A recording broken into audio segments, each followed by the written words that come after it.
Good news! Central Americano MBBS just 34 lakhs. Columbus Central University.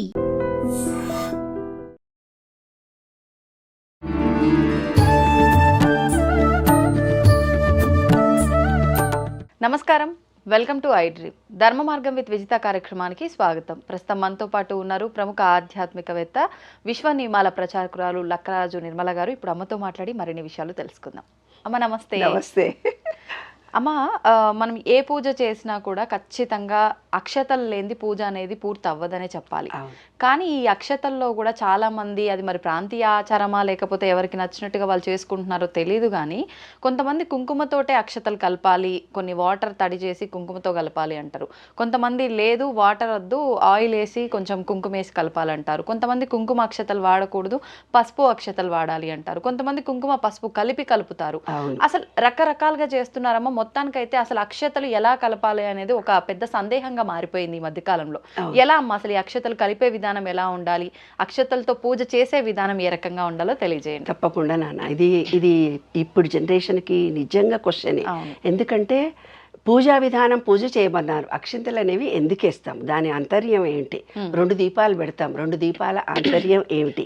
ఏమ్మా అందులో నూనె పోస్తాం, నూనె ఆంతర్యం ఏమిటి? ఒక ఆయన ఏమో ఇంకో ఆయిల్ ఏమంటాడు, ఒక ఆయన కొబ్బరి నూనె ఏమంటాడు, ఇంకో అంతే. సమాజంలో ఎంతో నమ్మకాలు, విశ్వాసాలు ఒక్కొక్క ఊర్లలో, ఒక్కొక్క దేశంలో, ఒక్కొక్క ప్రాంతంలో వాళ్ళ నమ్మకాలు, విశ్వాసాలతో ఈ పూజలు జరుగుతాయి నాన్న. దానివల్ల సార్వజనీనికమైన సత్యం మాత్రమే నేను ఇప్పుడు చెప్పబోతున్నా. అది అందరికీ వర్తిస్తుందో వర్తించదో తెలియదు, కానీ అందులో ఉన్న రహస్యాలను మాత్రం నేను ఓపెన్గా చెప్తాను. అయితే ఏంటంటే, బియ్యము అనేది వైట్ అంటే చంద్రుడికి సంబంధించింది, అది మన ఆజ్ఞాచక్రానికి సంబంధించింది. తెల్లది అంటేనే అమ్మ అని అర్థం, అంటే తల్లి, చల్లని చూపులతో ఉండేది తల్లి. ఈ విశ్వం మొత్తంలో అన్నం పరబ్రహ్మ స్వరూపం అన్నారు. అంటే ఏంది, ఆ బియ్యానికి ఒక వైబ్రేషన్ ఎక్కువ ఉంటుంది, అందుకే శివుడి పూజ చేసినప్పుడు, శివుడికి అభిషేకం చేసినప్పుడు ఉట్టి వైట్ బియ్యమే వేయిస్తారు శివుడి మీద, ఉట్టి తెల్లటి అక్షింతలే వేయిస్తారు శివ రుద్రాభిషేకం చేసినప్పుడు. తర్వాత అక్షితలు వేస్తారు. తర్వాత చేసేటప్పుడు మాత్రం తెల్లటి అక్షితలు మాత్రమే, ఉట్టి బియ్యం మాత్రమే వేస్తారు. ఆయన చంద్రుడికి సంబంధించింది. శివుడి దాంట్లో ఒక చంద్రుడు ఉంటాడు కదా, ఆ చంద్రుడి గురించి. అమ్మవారు కూడా చంద్రుడు ఉంటాడు, అంటే మన శరీరంలో కూడా చంద్రకాంతిని చూపించాను మీకు ఒక రోజు. అట్లాగే ఇక్కడ ఉండే మన ఆజ్ఞాచక్రం అనేది చంద్రుడికి సంబంధించింది. అందుకని ఏం చేస్తారంటే దానికి ప్రతీకగా అక్షింతలు వాడతారు, తల్లికి గుర్తుగా అని అర్థం అనమాట. అయితే ఏంటిది, పసుపు కుంకుమ అనేవి మనకు 2 ఉన్నాయి. పసుపు అనేది పురుషుడిని సూచిస్తుంది, కుంకుమ అనేది స్త్రీని సూచిస్తుంది. ఈ విశ్వం మొత్తం శివపార్వతులతో పార్వతులతో నిండి ఉంది. అంటే స్త్రీ శక్తి, పురుష శక్తి. అదే మా విశ్వ నియమాల్లో 12వది gender, the law of gender. అయితే ఏంటి, ఈ విశ్వం మొత్తం స్త్రీ పురుష శక్తితో ఉంది. మన దాంట్లో కూడా సగం పురుషుడు ఉంటాడు. పురుషుడు ఇది ప్లస్, ఇది మైనస్. ప్లస్ అనేది పురుషుడు, మైనస్ అనేది ఇక్కడ సూర్యనాడి, ఇది చంద్రనాడి. కాబట్టి పసుపు కుంకుమ ఎందుకంటే బ్యాలెన్స్ చేస్తారు. ఇందులో ఒక నిగూఢ రహస్యాన్ని కూడా నేను చెప్తాను. ఎప్పుడైతే లలితా పారాయణం విపరీతంగా చదువుతూ అమ్మవారిని జపిస్తూ పోతుంటారో స్త్రీలు, భర్తతో విపరీతమైన గొడవలు జరుగుతాయి. ఎందుకు, ఆమెలో స్త్రీ శక్తి అధికంగా వస్తుంది. ఎప్పుడైతే స్త్రీ శక్తి అధికంగా వస్తుందో పురుషుడు డౌన్ అయిపోతాడు వాళ్ళ ఇంట్లో. హస్బెండ్ అండ్ వైఫ్ మధ్య గొడవలు జరుగుతాయి. కాబట్టి ఎవరైతే లలితా పారాయణం చేస్తారో ఎక్కువ శివార్చనలు కూడా ఖచ్చితంగా చేయాలి. అందుకే చూడు, విష్ణు పూజలు చేసినప్పుడు, విష్ణు సహస్రనామ చదివినప్పుడు లక్ష్మీ చదవమ్మా మర్చిపోతావేమో అని అంటారు. అంటే ఈ విశ్వం మొత్తం స్త్రీ పురుష శక్తితో ఉంది, మనలో కూడా స్త్రీ పురుష శక్తి ఉంది. మనం ఏ దేవుణ్ణి ఎక్కువగా కొలుస్తున్నామో ఆ శక్తి మనలో విజృంభిస్తుంది. మనం లలితా పారాయణం ఎక్కువ చదవడం మూలంగా మనలో స్త్రీ శక్తి అధిగమిస్తుంది. స్త్రీ శక్తి ఎప్పుడైతే అధిగమిస్తుందో పురుషుడు డౌన్ అయిపోతాడు, అబ్బెబ్బెబ్బెబ్బే అంటుకుంటున్నాడు, గొడవలు జరుగుతాయి. ఈమె తాటికి అతను తట్టుకోలేడు అని అర్థం. అంటే 2 బ్యాలెన్స్డ్గా చేయడానికే అక్షితలు వాడతాం. అక్షితల్లో పురుషుడు అంటే పురుష దేవుళ్ళకి, ఎవరికి వినాయకుడికి పూజ చేసినా, శివుడికి పూజ చేసినా, లక్ష్మీనారాయణుడికి పూజ చేసినా, లక్ష్మీనారాయణ వ్రతాలు, వరలక్ష్మి పూజ కాదు, సత్యనారాయణ వ్రతం చేసిన పసుపు కలుపుతాం. ఓకే, ఓన్లీ పసుపు. అంటే పురుష దేవుళ్ళకు పూజ చేసినప్పుడు పసుపు కలుపుతాం, స్త్రీ దేవతలకు పూజ చేసినప్పుడు కుంకుమ కలుపుతాం. అది శాస్త్రం. అయితే స్త్రీ పురుష శక్తి రెండు సమానం చేయాలనుకునే కొన్ని ఊర్లలో విశ్వాసాలు ఉంటాయి. అప్పుడు పసుపు కుంకుమ రెండు కలిపి వాడతారు. నూనెని వాడమని కొందరు, నీళ్ళని వాడమని కొందరు చెప్తారు. నీరు అనేది మన స్వాధిష్టాన చక్రం. నీటితో కలిపినా ఒకటే ఫలితం ఉంటుంది. అంటే అందరితో అన్యోన్యతాభావాన్ని పెరుగుతుంది నీరు కలిపితే. లేదు, నువ్వులు కలిపితే మూలాధార శక్తి మనకు యాక్టివేట్ అవుతుంది. నూనె కలిపితే నువ్వుల నూనెతో దీపం పెడతాము. నువ్వుల నూనెతో కూడా అక్షింతలు కలపండి అంటుంటారు కదా. నువ్వుల నూనెతో వేసి కలిపినప్పుడు, అందుకే చూడు పెళ్లిళ్ళల్లో తలంబ్రాలు ఒకళ్ళ మీద ఒకళ్ళు పోసుకుంటారు.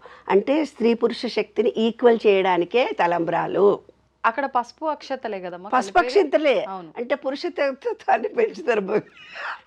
ఎక్కువ కూడా కూర్చుని పెడతారు కదా, ఇక్కడ డామినేషన్. కుర్చీలో కూడా ఎక్కువ మామూలుగానే హైట్ ఎక్కువ ఉంటాడు మగాళ్ళు, అయినా సరే పెద్ద పీట మీద కూర్చుని పెట్టి ఆయన మీద అక్షింతలు వేయమంటారు. అవును. అప్పుడు తర్వాత అప్పుడు దానికి ముందే కొంచెం ఈక్వల్ గా సీట్లు వేస్తారు. ఇప్పుడు ఈ మధ్య వేస్తున్నారు. అంతకు పూర్వం అయితే మాత్రం ఎక్కువ పెద్ద సీట్లోనే కూర్చుంటే నిలబడి వేసేవాళ్ళు ఆడపిల్లలు పాపం. ఇప్పుడైనా ఫస్ట్ స్టార్టింగ్ లో అలానే కదమ్మా, అలానే చేస్తారు. తర్వాత కూర్చుని పెడతారు. కాబట్టి తలంబ్రాలు పోయడము అంటే మరి ఇంటికి ఎవరైనా వచ్చినా ఆశీస్సులు అమ్మ నీ చేతితో అంటుంటారు. ఆ బియ్యం పట్టుకొని మీరేమి ఆశీర్వచనం ఇచ్చినా 100% సక్సెస్ఫుల్ గా అవుతుంది. అందుకే గురువులు, పీఠాధిపతులు, ఋషులు మన ఇంటికి వచ్చినప్పుడు, పెద్దవాళ్ళు వచ్చినప్పుడు వాళ్ళకి దండం పెట్టు నాన్న, అక్షింతలు ఇచ్చి ఆశీర్వచనం తీసుకో అంటాం. అందులో ఆంతర్యం ఏమిటంటే పాజిటివ్ ఎనర్జీ తొందరగా వస్తుంది. అమ్మ ఇప్పుడు భగవంతుడికైతే స్త్రీతత్వానికి ఒక రకంగా, పురుషతత్వానికి ఒక రకంగా, లేదు రెండు కలిపి అంటే ఈ రకంగా వాడదాం అనుకున్నాం. వివాహానికైతే పసుపు. మరి ఇప్పుడు ఇంకా కొన్ని అంటే ఫంక్షన్స్ జరుగుతూ ఉంటాయి, శారీ ఫంక్షన్స్ అని, లేకపోతే పిల్లల స్త్రీలకు అవన్నిటికీ కూడా కుంకుమనే. అంటే మనం ఇక్కడ స్త్రీతత్వానికి పురుషతత్వానికి అక్కడ ఏమీ లేదు, ఓన్లీ కుంకుమనే. ఎందుకంటే సక్సెస్ఫుల్ గా జరగాలంటే శక్తి కావాలి. శక్తి లేకపోతే పూజ జరగదు. శక్తి అంటే అమ్మవారు. పురుషుడు ఎప్పుడైనా కొంచెం నేను స్త్రీ శక్తే ఎక్కువ. అందుకే నేను ఇందాక చెప్పింది, లలితాపారాయణం ఎక్కువ చదివిన వాళ్ళకు స్త్రీ శక్తి అమోఘంగా వచ్చి అనే శక్తులు పెరుగుతాయి. అందుకని పురుషుడు డౌన్ అయిపోతాడు. అందుకనే ప్రతి దాంట్లో కుంకుమనే ఎక్కువ వేయడం ప్రాధాన్యత. అమ్మ మరి ఇప్పుడు అక్షతలతో పూజ చేసేటప్పుడు కూడా ఖచ్చితంగా అక్షతలు ఎంత పొదుపుగా మనం గనక పూజలో వాడితే అంత ఉత్తమము అని అంటూ ఉంటారు. కాదు నాన్న, కొన్ని అక్షింతలే కలుపుకుంటారే బాబు. అవి పూజల్లో అష్టోత్తరం చదువుతున్నప్పుడు కొన్ని వేసేసరికి అయిపోతే మళ్ళీ కలపాలంటే మళ్ళీ వెళ్ళి కలుపుకొని రావాలి. అందుకని రెండు వేసినట్టుగా మరీ కిలోలు ఎక్కువ తక్కువ వేయకండి అని చెప్పడం. తర్వాత ఏం చేస్తాము, 2 దీపాలు పెడతాం. 2 దీపాలు పెట్టడంలో తాటక ప్రక్రియ. అంటే మన బాడీ అంతా డల్గా ఉంటుంది పూజ చేసుకోవడానికి ముందు డల్గా ఉండకుండా అగ్నిహోత్రం అంటే నువ్వుల నూనె కానీ నెయ్యి కానీ వేసి 2 దీపాలు వెలిగిస్తాం. అంటే ఇది ఒత్తులు మన చేతితో ఇలా చేసి 2 ఒత్తులు వేసి వెలిగిస్తాం. అంటే 2 కళ్ళకి ఆ 2 జ్యోతులు వెలగడం మూలంగా ఆజ్ఞాచక్రంలో ఏమైనా బ్లాకేజెస్ ఉంటే ఓపెన్ అవుతాయి. మన మణిపూరక చక్రంలో డైజెషన్ కెపాసిటీ ఎప్పుడైతే ఉండదో అటువంటి వాళ్ళు పూజా గదిలో చాలాసేపు కూర్చుంటే అందుకే మన బొడ్డు కింద చీర కట్టుకోవాలని శాస్త్రం. ఆ బొడ్డుకు వెలుతురు దీపం వెలుతురు మన బాడీకి తగిలి డైజెషన్. ఎందుకంటే స్త్రీకి వాతతత్వం తొందరగా వస్తుంది, అంటే వేడి తత్వం చాలా తక్కువ ఉంటుంది అన్నమాట. డెలివరీ టైంలో, పీరియడ్స్లలో హార్మోనల్ చేంజెస్ వల్ల మనకు వాతతత్వం ఎక్కువ. అందుకే మోకాళ్ళ నొప్పులు తొందరగా వస్తే, కూర్చుంటే లేవలేమని ఒక డెలివరీ తర్వాత కాగానే వీక్ అయిపోతారు ఆడపిల్లలు. దానికోసం అగ్నిహోత్రుడికి దగ్గరలో, అగ్నిహోత్రుడు అంటే హోమాలు చేయడము అనుకుంటారు. హోమము అనేది మన బాడీలో జరిగే హోమమే. అది కూడా అది వేరు. 7 యజ్ఞాలు జరుగుతాయి మన బాడీలో 7 యజ్ఞాలు జరుగుతాయి రోజు. అదే అగ్నిహోత్రం అని భగవద్గీతలో చెప్పారు. ఇప్పుడు వీళ్ళు ఏమనుకుంటారు, బయట చేసే హోమము ద్రవ్యాలు అని అనుకుంటారు. కాదు, మనం రోజు ఒక యజ్ఞం చేస్తూనే పోతుంటాం. అది 7. ఇంకో సందర్భంలో నేను చెబుతాను.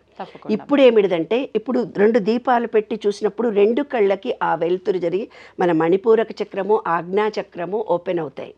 తర్వాత 2 దీపాలు పెట్టిన తర్వాత ఫస్ట్ పసుపు కుంకుమ 2 దేవుళ్ళ మీద వేస్తాం, అవునా? తర్వాత గంధం వేస్తాం. గంధం వేయడంలో ముఖ్య ఉద్దేశం మన మూలాధార చక్రం యాక్టివేట్ కావడానికి గంధం వేస్తాం. గంధం తర్వాత నీళ్లు తీసుకుంటాం. అకాలమూర్తి హరణం అది సారీ శ్రీ ఓం శ్రీ కేశవాయ స్వాహ నారాయణ స్వాహ మాధవ స్వాహ 3 సార్లు తీసుకో. ఆ నామముతో నీళ్లను తీసుకొని కేశవాయ స్వాహ అనగానే, కేశవ అంటే ఏంటంటే బొడ్డు నుంచి ఇక్కడ దాకా బ్రీతింగ్, ఇది గాలి. గాలిలో మనకు ఎసిడిటీ వస్తుంది కదా నాన్న, ఎక్కడో దబదబ పనులు చేసుకొని వచ్చేస్తాము, ఆ గ్యాస్ అడ్డం పడి ఆకలిస్తుంది ఏం పూజరా అని పరిగెత్తుకొని పోకుండా ఆ 3 చుక్కలు ఓం శ్రీ కేశవాయ స్వాహ అనే ఆ ఒక్క నీళ్ళల్లో ఆ మంత్రం చదవగానే మన హార్ట్లో శ్రీమన్నారాయణుడు ప్లేస్ ఇది, అది ఓపెన్ అవుతుంది. ఓపెన్ అయిపోయి 3 చుక్కల నీళ్లు తాగగానే మన బాడీలో ఎసిడిటీ కిందికి వెళ్ళిపోతుంది. అప్పుడు మళ్ళీ చేతులు కడుక్కొని మనం పూజ చేస్తాం. పువ్వులు వేయమ్మా అన్నారు. పువ్వులు అంటే కాడ తీసి వేయాలి, అది ఆకాశతత్వానికి సంబంధించింది. కాడ తీసి వేసేసి పువ్వును దేవుడికి వేస్తున్నాం. ఎందుకమ్మా కాడ ఎందుకు తీస్తున్నాము అని అంటే దేవుడికి కుచ్చుకుంటుందమ్మా అని అక్కడ చెప్పారు. కాదు, మన విశుద్ధి చక్రానికి సంబంధించింది పువ్వు కాడ తీసి దేవుళ్ళకి వేయమంటే అందరు కూర్చొని ఆడవాళ్ళందరూ పూలు అన్ని కాడాలు తీసి అతపడేస్తారు.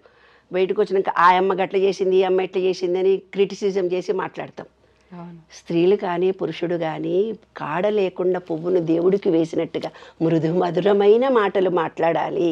కఠినమైన మాటలు మాట్లాడితే అది గుచ్చుకుంటుంది హృదయంలో అని చెప్పడానికి ప్రతీకతో కాడ తీసి దేవుడికి పూజ చేయమన్నారే బంగారం. అందుకని అది పూజ చేసేటప్పుడు తెలుసుకొని వాళ్ళ నిత్య జీవితంలో ఆచరించాలని పెద్దవాళ్ళు. మనం అది వేరు ఇది వేరు అనుకుంటున్నాం, కాదు. పూజా విధానమే మన నిత్య జీవితము అన్నమాట. ప్రతిదానికి ఒకదానికి లింక్ ఉంది.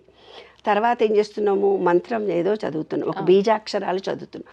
బీజాక్షరాలు అనేవి మనకి ఎందుకు ఇచ్చినారు అని అంటే, మన మూలాధార చక్రం నుంచి స్వాధిష్టాన చక్రం దాకా అన్ని చక్రాలు యాక్టివేట్ కావడానికి. మన సెల్ ఫోన్కు పిన్ ఛార్జింగ్ పెట్టుకుంటాం కదా, రోజు ఛార్జింగ్ అయిపోతే అట్లా మనం పూజ చేసేటప్పుడు ఛార్జింగ్ అవ్వడానికి అనంత విశ్వ చైతన్యంలో ఉండే పాజిటివ్ ఎనర్జీని మన బాడీలోకి రిసీవ్ చేసుకోవడానికి మంత్రాలు. అప్పుడు ఏమన్నారు, వాళ్ళ ఇష్టం. శివుడికి సంబంధించిన శ్లోకాలు చదువుకుంటే ఓం నమ శివాయ అంటే శివుడు అనుగ్రహం కలుగుతుంది. అమ్మ ఓం మహాలక్ష్మి నమః అనుకుంటే అమ్మవారి అనుగ్రహం కలుగుతుంది. మీరు ఏ దేవుడు, ఆంజనేయ స్వామి అంటే ఆంజనేయ స్వామి. ఇది పూజా విధానంలో ఆయా దేవుడి అనుగ్రహాన్ని పొందటానికి. ఈ బీజాక్షరాలు ఏవైతే ఉన్నాయో భగవంతునికి మనకు అనంత విశ్వంలో పంచభూతాలకి మన శరీరంలో ఉండే పంచభూతాలు యాక్టివేట్ జరగడానికి. అమ్మ ఒక చిన్న డౌట్, ఇప్పుడు మామూలుగా పువ్వులతో ఆడుకుంటున్నప్పుడు పిల్లలు పువ్వులు చుంచి ఇట్లా పైన వేస్తే అలా పువ్వులు పైన జల్లొద్దు అని చెప్పి అంటారు.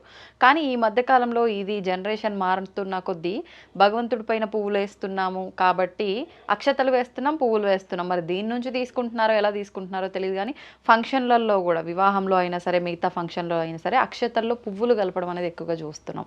అసలు పువ్వు రేకులు చల్లుతూ ఉంటే సుగంధం అంతకంటే ఎక్కువ ఇంకేం లేదు.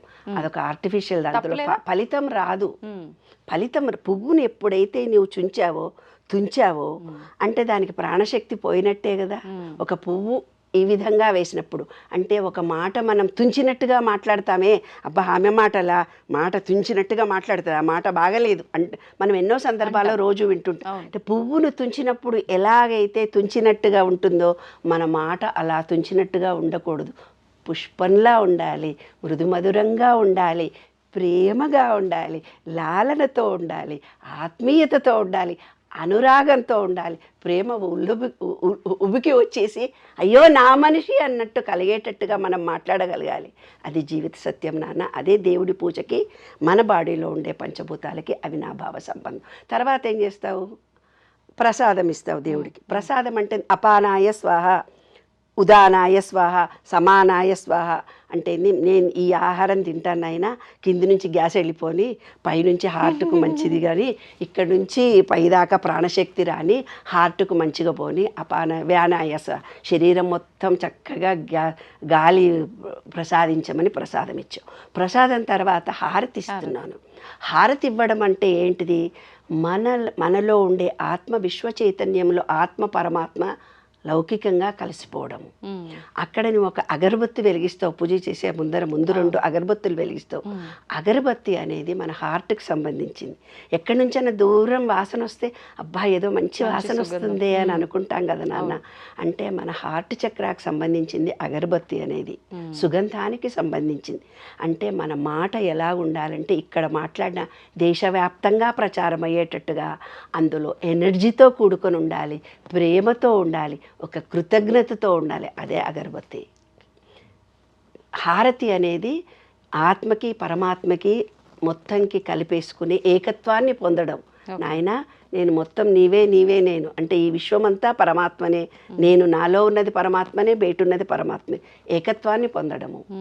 అది చివరికి తర్వాత చప్పట్లు కొట్టి దండం పెట్టుకొని మీ కోరిక చెప్పుకొని పెట్టుకొచ్చేస్తారు. అంతే. సంతోషం అమ్మా, చాలా చక్కగా వివరించారు, మాకున్న డౌట్స్ అన్ని కూడా క్లియర్ చేశారు. ధన్యవాదాలమ్మా. మంచిది. దీన్ని తవ్వండి, తవ్వుతూనే శివలింగం. పరమాత్మకు జీవా సరే దాన్ని అట్లా కప్పేసేయండి, చూపించదండి. Krishna is there. మూర్తి పూజ కాదు, సాక్షాత్ బ్రజేంద్ర నందన భగవాన్ ఉన్నారు మూర్తిలో. ఏమీ ఆశించకుండా ఆరాధించే వాళ్ళు కూడా ఉన్నారా ప్రభుజీ? నిజమైన భక్తి అంటే మనకు తెలియదు కాబట్టి